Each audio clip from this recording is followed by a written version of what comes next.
22 मे 2026 रात्री 9:30 वाजले होते. बँगलोरच्या सिगेहळ्ळी भागातल्या एका अपार्टमेंटचा वॉचमन नेहमीप्रमाणे गेटवर ड्युटी करत होता. तेवढ्यात अंगभर चाकूचे वार झालेले एक माणूस जिन्यामधून धडपडत वॉचमन जवळ आला आणि खाली कोसळला. वॉचमनने त्याला उचलायचा प्रयत्न केला. तेवढ्यात त्या जखमी व्यक्तीनं गळ्यावरचा घाव हाताने दाबत श्वेता आणि केनेथ ही दोन नावं घेतली आणि जीव सोडला. तपासासाठी आलेले पोलीस रक्ताच्या डागांचा माग घेत एका बंद फ्लॅटच्या बाहेर पोहोचले. दार तोडून आत बघितल्यावर आणखी 2 मृतदेह रक्ताच्या थारोळ्यात पडलेले दिसले. त्यातल्या एका मृतदेहाच्या गळ्यावर तर एवढे वार झाले होते की गळ्याचा अक्षरशः चंदाबिंदा झालेला. एकाच कुटुंबातल्या तिघांचा खून झाला होता. पोलिसांच्या तपासात समोर आलं, याच कुटुंबातल्या मोठ्या मुलीनं तिच्या लिव्ह इन पार्टनर सोबत मिळून प्रॉपर प्लॅनिंग करून हे खून केले होते. पोलिसांनी 5च दिवसात त्यांना पकडलं. त्यांनी आपले गुन्हे कबूलही केले. पण महिन्याभराने हे प्रकरण पुन्हा चर्चेत आले. या केसमध्ये गुगल जेमिनी AI चॅटबॉटचा सहभाग सापडल्यानं पोलीस आता AI ला या प्रकरणात सहआरोपी करण्याच्या विचारात आहेत.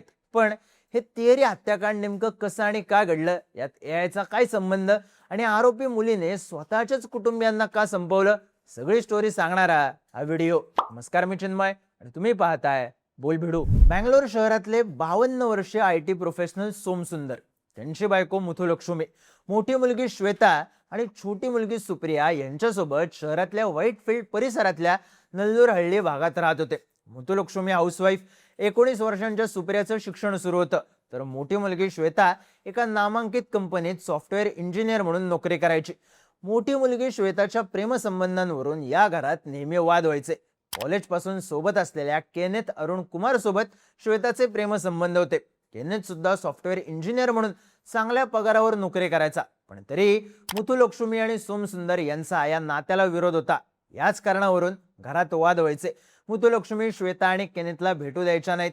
त्यावरून चिडलेल्या श्वेताने काही वर्षाआधी घर सोडलं आणि ती केनेथ सोबत सिगेहळ्ळी भागातल्या साई ग्रीन होम्स अपार्टमेंटमध्ये लिव्ह इन मध्ये राहायला लागली. घरच्यांनी तिच्या या निर्णयाला प्रचंड विरोध केला, पण श्वेताने घरच्यांशी संपर्क कमी केला. दोघांनाही चांगल्या पगाराच्या नोकऱ्या असल्यानं त्यांची आर्थिक स्थिती चांगली होती. राहणीमानही खर्चिक होतं.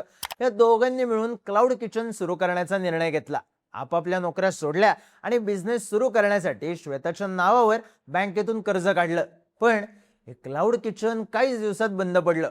कर्ज डोक्यावर होतं ते वाढत वाढत एप्रिल 2026 पर्यंत 56 लाखांच्या घरात गेलं.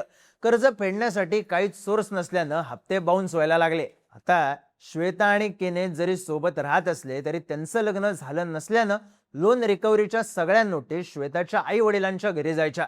बँकेची लोक सोमसुंदर यांच्या घरी येऊन पैशांची मागणी करायचे. या गोष्टीमुळे श्वेताचे आई वडिलांशी परत वाद व्हायला लागले. तेवढ्यात केनेथने श्वेताला वडिलांच्या प्रॉपर्टीत हिस्सा मागायला लावला, ज्यामुळे वाद अजूनच वाढला. श्वेताची आई मुथुलक्ष्मी तर प्रचंड संतापल्या. त्या श्वेताला कॉल करून फ्लॅटवर जाऊन समजावण्याचा प्रयत्न करायच्या, पण त्यांचं बोलणं काही वेळातच भांडणात बदलायचं. यामुळे झालं काय तर श्वेताच्या मनात घरच्यांबद्दल आणि आईबद्दल रागाची भावना तयार झाली. आपल्या आईला आपलं भलं बघवलं जात नाही, तिच्या किरकिरीमुळेच आपलं वाटोळं होतंय असं तिला वाटायला लागलं. आता केनेथने तिला समजावण्याऐवजी अजून भडकवलं, ज्यामुळं श्वेताच्या डोक्यात आई मुथुलक्ष्मीला संपवून कायमची सुटका मिळवण्याचा विचार आला. तिने केनेथला आपला विचार सांगितला. त्यालाही तेच हवं होतं. मग दोघांनी मिळून प्रॉपर ट्रॅप सेट केला. श्वेताने 22 मेला मुथुलक्ष्मी यांना आपल्या फ्लॅटवर कर्जासंदर्भात चर्चा करण्यासाठी बोलवलं. संध्याकाळी 7:30 वाजण्याच्या दरम्यान मुथुलक्ष्मी श्वेताच्या फ्लॅटवर आल्या. 3 जण हॉलमध्ये बोलत होते.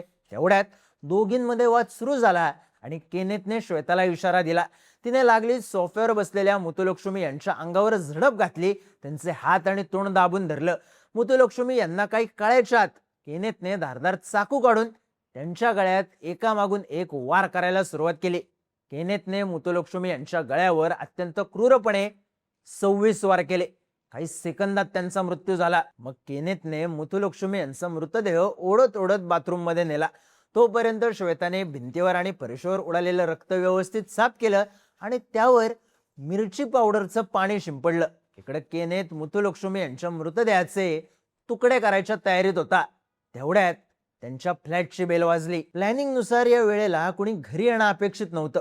केनेथने दरवाजातल्या पीप होल मधून बघितलं तेव्हा बाहेर श्वेताचे वडील सोमसुंदर आणि लहान बहीण सुप्रिया उभे दिसले.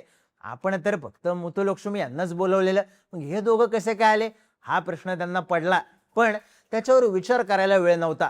केनेथने आज जाऊन परत चाकू आणला आणि उजव्या हातात लपवून डाव्या हातानं दार उघडलं.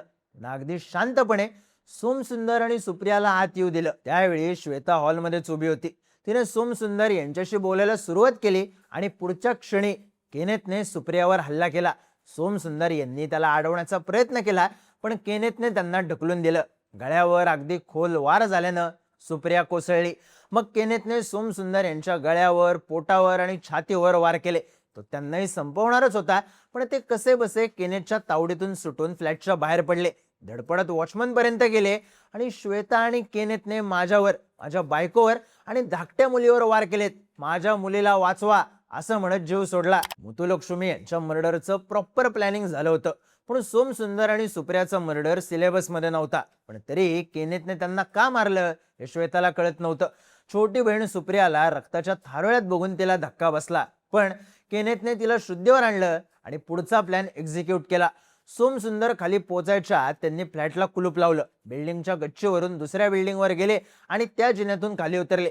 काही अंतर चालत गेल्यावर त्यांनी केनेथच्या दुसऱ्या भाड्याच्या घराजवळ पार्क केलेली स्पोर्ट्स बाईक घेतली. त्यावरून दोघं सोमसुंदर यांच्या घरी गेले. तिथून सगळं सोनं आणि कॅश चोरली आणि तिरुअनंतपुरमला निघून गेले. पोलिसांना संशय येऊ नये म्हणून तिरुअनंतपुरम मधून श्वेता बसने आणि केनेथ त्याच्या बाईकने प्रवास करत पॉंडिचेरीला पोहोचले. पण पोलिसांच्या टीमने सीसीटीव्हीच्या आधारावर दोघांचं लोकेशन शोधलं. मग पोलिसांनी 24 मेला श्वेताला एका बस स्टॉपवरून तर 25 मेला केनेथला बारच्या बाहेरून अटक केली. तपासात श्वेताने सगळे खून मी एकटीनेच केले. केनेथ बेडरूम मध्ये इयरफोन्स लावून बसला होता. त्याला काहीही माहिती नाही. त्यानं मला फक्त डेड बॉडी हलवण्यात मदत केली असं सांगून सगळा ब्लेम स्वतःवर घेण्याचा प्रयत्न केला. पण केनेथने तसं केलं नाही. त्यानं पोलिसांना सांगितलं, आम्ही दोघांनी मिळून हे सगळं केलं. पण या तोंडी जबाबासोबत ठोस पुरावे मिळणंही गरजेचं होतं. पोलिसांच्या सायबर सेलने तपास सुरू केला आणि इथंच एंट्री झाली एआयची. पोलिसांनी केनेथच्या मोबाईल मधला डेटा चेक केला तेव्हा समोर आलं की केनेथ डिसेंबर 2025 पासूनच प्रॉपर मर्डर प्लॅन कसा करावा याचे प्रश्न गुगल जेमिनीच्या एआय चॅटबॉटला विचारायला लागला होता. तो एआयला इमॅजिनरी क्राईम सीन्स उभे करायला लावायचा आणि यावेळी तू काय केलं असतंस असे प्रश्न विचारायचा. याशिवाय माझ्या घरात चोर घुसले तर मी त्यांच्यावर कसा हल्ला करू, जर अशी परिस्थिती समोर आली तर मी काय केलं पाहिजे, अशा परिस्थितीत स्वसंरक्षणासाठी माझ्याकडे कोणती शस्त्र असली पाहिजेत, चोरीसाठी आलेल्या व्यक्तीला आंधळ करून त्याच्यावर चाकूने वार कसा करायचा, शरीरावरच्या कोणत्या भागावर वार केल्यानं माणसाचा लवकर मृत्यू होतो, मृतदेह सगळ्यात लवकर डिकंपोज कसा करायचा, कपड्यावर आणि फरशीवर लागलेले रक्ताचे डाग कसे स्वच्छ करायचे, पुरावे कसे नष्ट करायचे, पोलिसांच्या डॉग स्क्वॉडला आपला वास लागू नये यासाठी काय करायचं, असे वेगवेगळे प्रश्न त्याने विचारले.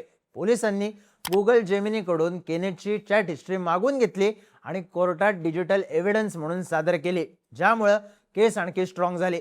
तपास पूर्ण झाल्यानं 18 जुलैपासून श्वेता आणि केनेथला बँगलोर मॅजिस्ट्रेट कोर्टाने न्यायालयीन कोठडीत ठेवलंय. फॉरेन्सिक टीमने शोधलेले पुरावे, सोमसुंदर यांनी वॉचमन जवळ दिलेलं डाईंग डिक्लेरेशन, बँकेच्या लोनचे डॉक्युमेंट्स आणि एआय चॅटबॉटच्या हिस्ट्रीमुळे केस एकदम स्ट्रॉंग आहे. पण काही माध्यमांमध्ये आलेल्या बातम्यांनुसार बँगलोर पोलीस या प्रकरणात एआयला सह आरोपी करणार आहेत. त्यांच्या मते एआयनेच मार्गदर्शन केल्यानं केनेथने हे खून प्लॅन केले होते. अर्थात यात कायदेशीर अडचणी फार आहेत. पोलिसांनी मागणी केली तरी हे सहज सोपं नाही. त्यामुळं पोलीस पुढे काय करतील हे पाहणं महत्वाचं आहे. पण यामुळेच या केसची जोरदार चर्चा आहे. 3 खून, 3 आरोपी, मुलगी, तिचा लिव्ह इन पार्टनर आणि एआय